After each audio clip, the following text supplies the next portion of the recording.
Nasce il distretto di polizia locale più grande della Marca trevigiana. I sindaci dell'Unione Marca Occidentale, quelli di Riese, Resana, Loria e Vedelago e quelli di Castelfranco Veneto e Altivole hanno siglato un accordo che va nella direzione di creare un servizio comune di polizia locale in un territorio vasto ben 213 km quadrati. Pro e contro verranno analizzati da un apposito tavolo di lavoro, ma la strada è tracciata e porterà a una piccola grande rivoluzione.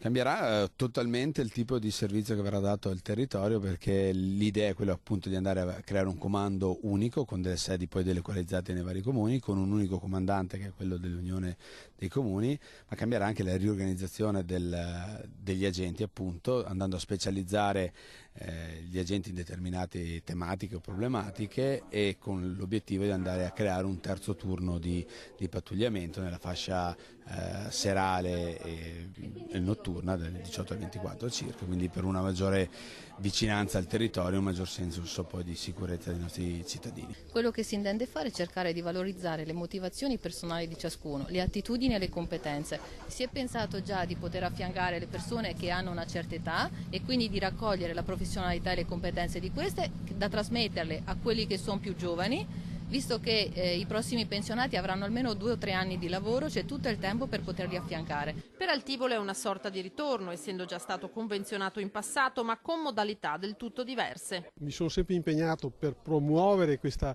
convenzione. Adesso che finalmente siamo approdati alla possibilità di attivarla nuovamente, sono soddisfatto sicuramente per i nostri cittadini, che avranno un servizio migliore, una copertura temporale migliore, più lunga. Sulla sicurezza tutti noi amministratori pubblici oggi puntiamo molto, è molto sentita dalla cittadinanza. Vi sono delle criticità oggettive dettate dallo status quo, dalla normativa che non ti consente di agire magari come vorresti, e pensiamo che fare gioco di squadra questo aiuti a non far venir meno determinati servizi ai cittadini.